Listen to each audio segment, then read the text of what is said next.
Hey everybody, Larry Lawton here. I got a good video for you today. This is going to be about a real case going on in Oklahoma, McAlester, Oklahoma. Pretty crazy shit with the penitentiary and what the guards did to somebody. But before I get started, I gotta tell you some great stuff. I know people have been saying, wow, Larry, look at you now. I'm just being lazy. I have not shaved. I was away on vacation with my family. A lot of people, said I needed that, and I did. And thank you very much, all you guys, for understanding that. Now, let's get right to some things. First of all, we got a whole bunch coming up. We got, of course, the Patreon, the YouTube programs, Discord, merch, Gangster Redemption, still going great. Listen, the cigars. These cigars are coming out in September. We're gonna be doing pre-orders here in the next week even, I think it is.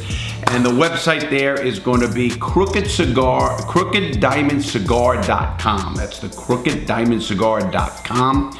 We also have the giveaway. We're going on a cruise and we're giving away a free cruise for two or a MacBook, whatever the special MacBook is. If you've been following the podcast, you gotta do a few little things.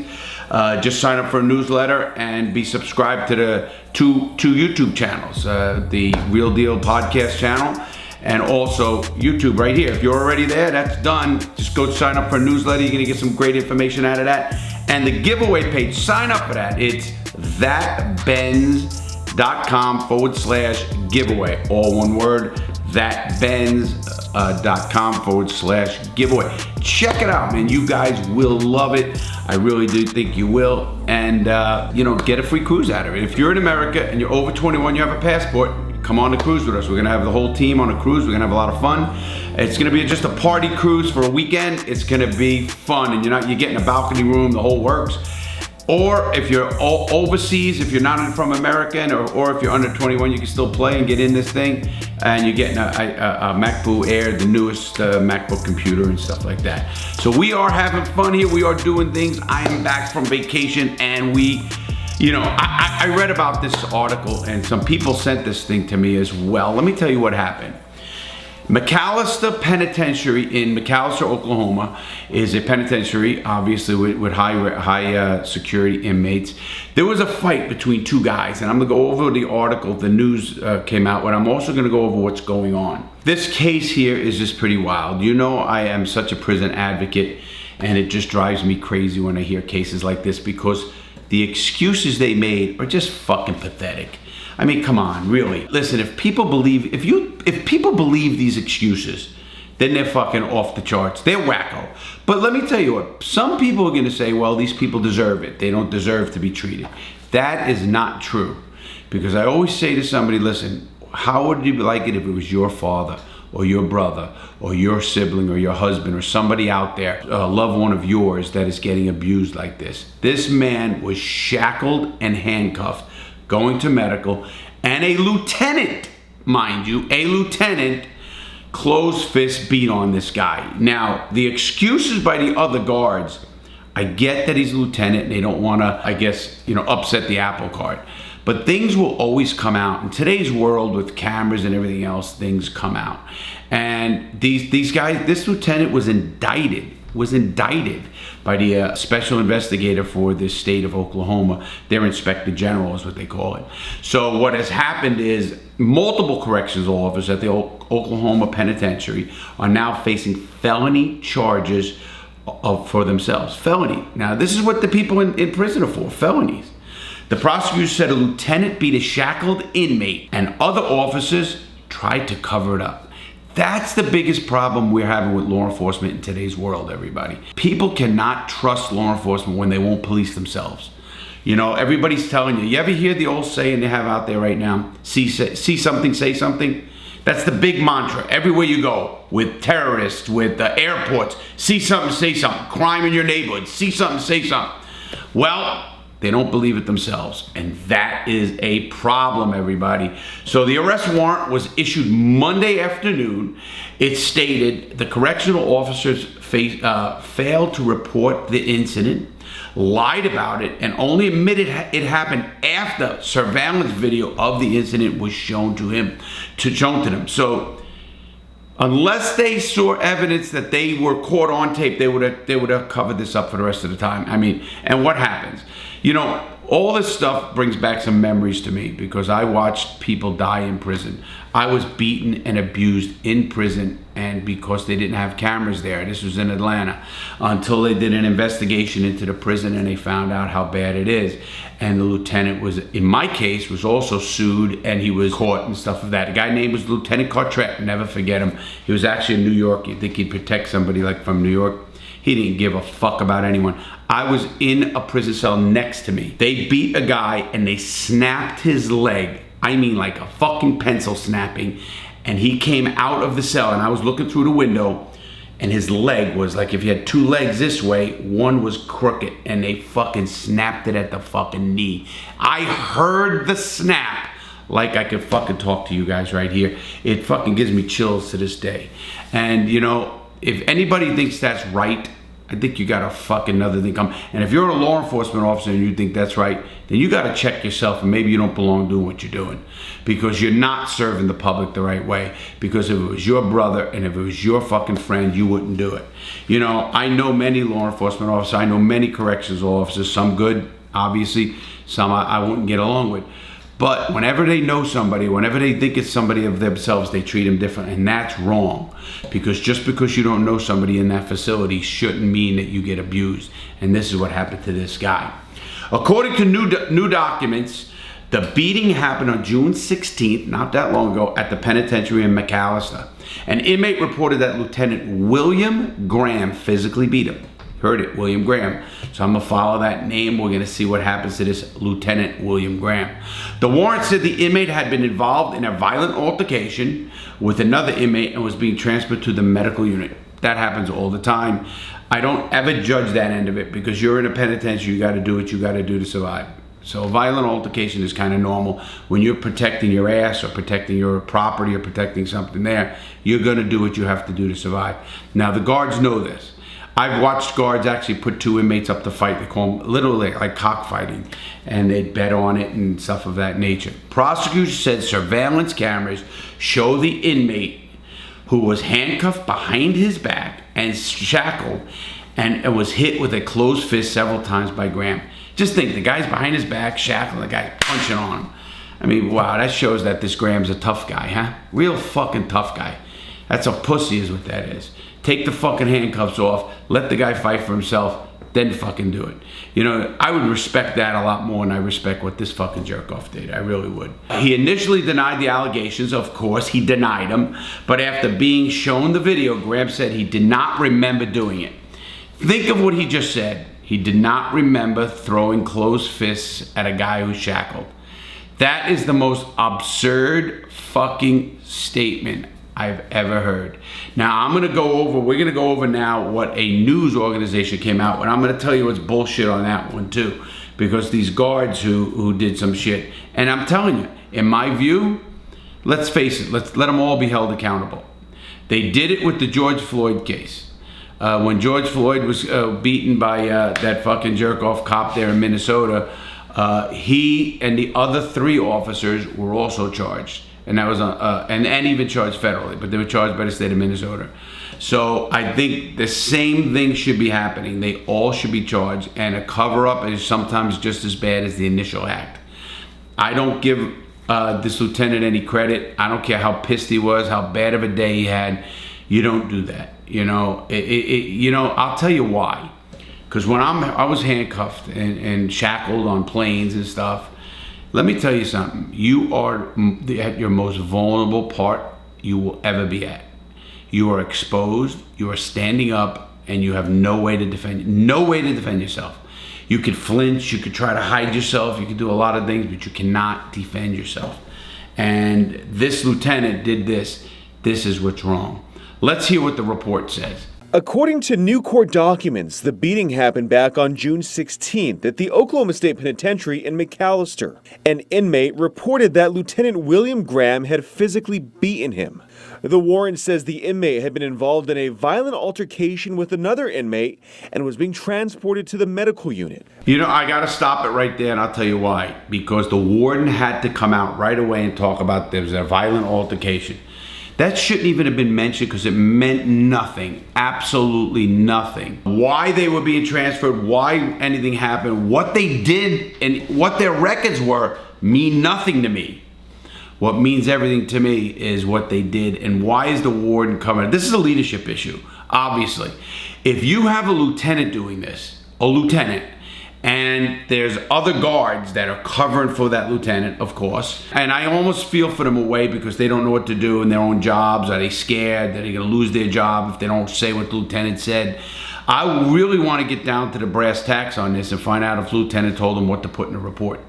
Because that's how I believe it went down. Usually something like this happens and the lieutenant will say, well, let's write it this way and we all get together. And you know, it's funny because when you see cops get together and every one of them have the same report, you know that's not true. You know, if you take 10 people and they all watch one incident, I don't give a fuck what the incident is. And they all, you separate them, you all tell them to write the report. Every single report will be different. Little things will be different. Maybe the main gist of it will be the same, but little things will be different. But when you have guys who put the same report together, you know it's collusion in some sort.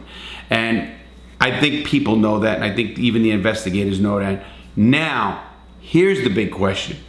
What is gonna happen? Is this warden gonna lose his job? Is this warden gonna be held accountable?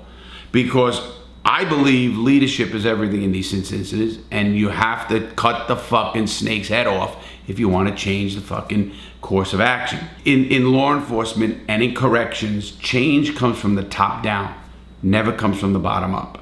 Comes from the top down. How a warden presents his men and what he wants from them and how he wants to portray them. I watched a great video from a warden from actually Ireland, and it was very good.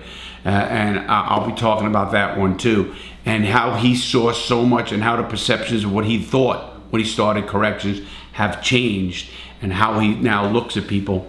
It's an amazing video. It's a short video, but I'm going to do something on that as well. But let's continue on this report. Prosecutors say surveillance cameras show the inmate, who was handcuffed behind the back and shackled, being hit with a closed fist several times by Graham.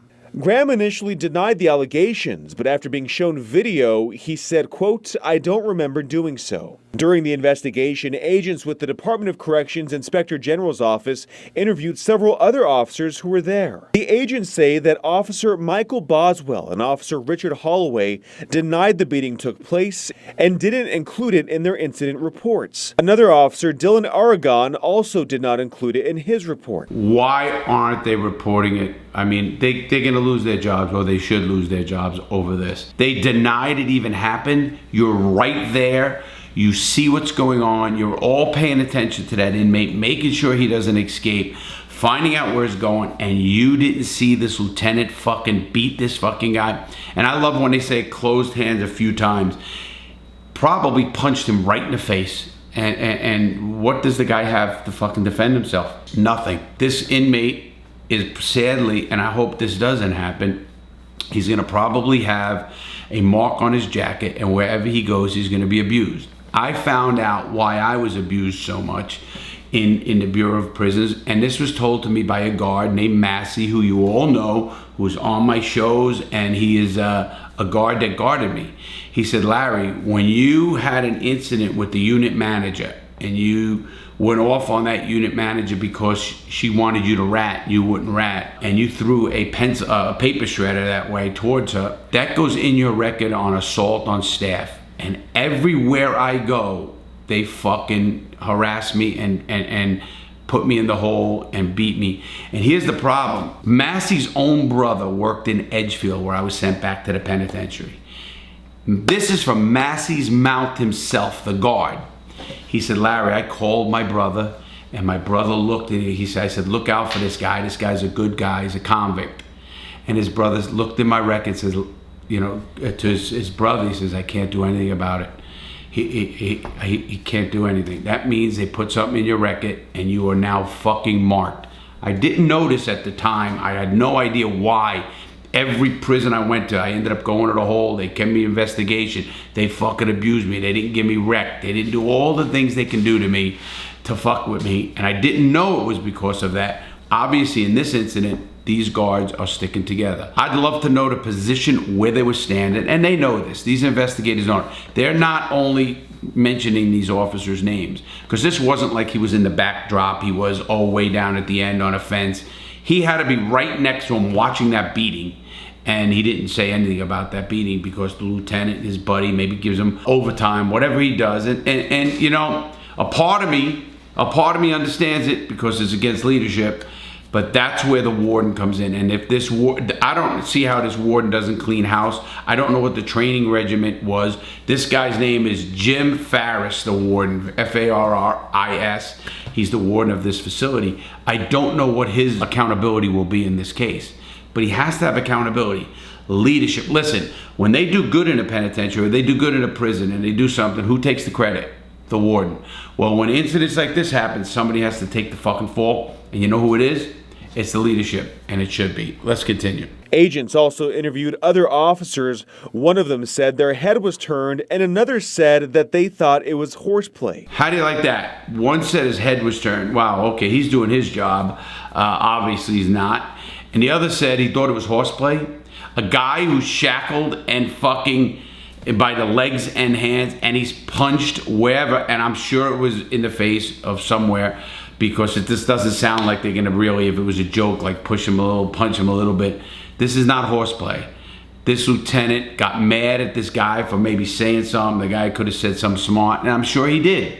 I'll never say there's not an issue there, but when you're in a control of people, whether it's a police officer or a corrections officer, you have the power over people like that. You have to have the best control in the world. Because if you don't, then you don't belong in that position. Because if a guy could push your buttons where you fucking beat on him or do something, listen, I was beaten on. I know what it feels like to be out of control and not fucking have any defense at all. And it's the worst feeling in the world. If I could fight you back, I'm ready. But when you can't, when you are fucking defenseless, it is the worst feeling in the world. And sadly, this guy, I don't even know who the fuck he is. The guy who they beat up. Again, he was involved in a violent altercation. Why does the warden have to come and say that? Does it really matter what kind of altercations he was in? After the fact, they got him cuffed up and shackled. That means your shackled legs and your arms. So they already had him where he had to shackle up. He had to put his hands behind his back, and then they still beat him.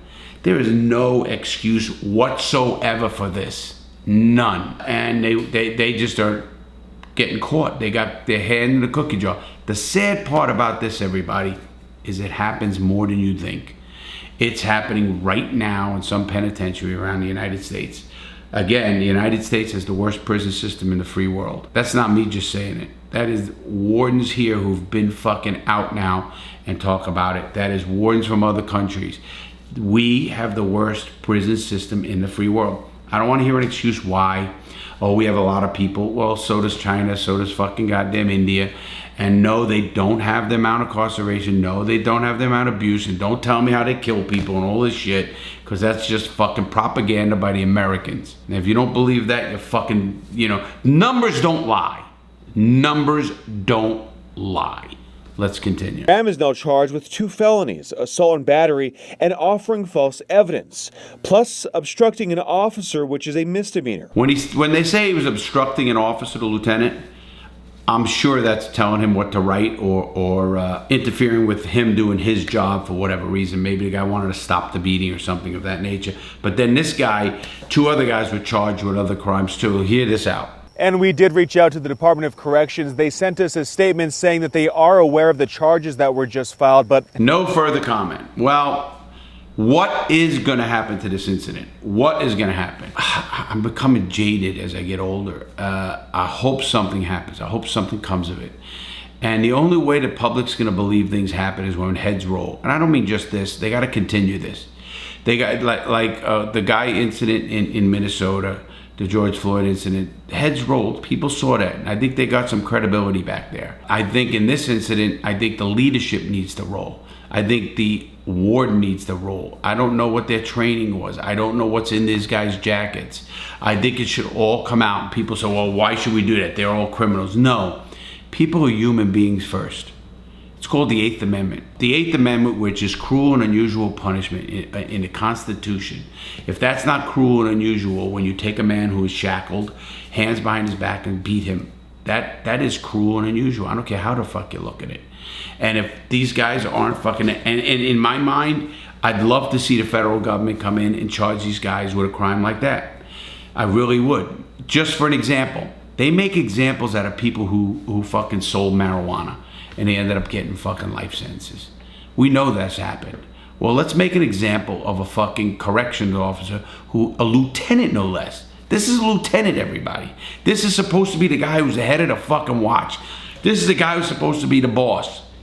Has all these corrections officers under him, and he's doing this kind of stuff. What kind of penitentiary is this McAllister penitentiary? It's a fucking zoo. And the warden, I have no idea what this warden's gonna do, and I'd love to interview him. I would love to get one of these wardens on my show. I am gonna be interviewing a couple of corrections officers who wanna come on my show and talk about the horrors that really do go on. And they keep telling me, don't quit, Larry, because you're telling the truth. And this is guys who are in the system. These are guys who are guards who hear my show and they say, Larry, keep saying what you're saying. And I will. It's just who I am. I hope everybody understands I'm not here saying any fucking bad criminal belongs to get out. There are people in prison who don't belong out, but there are human beings.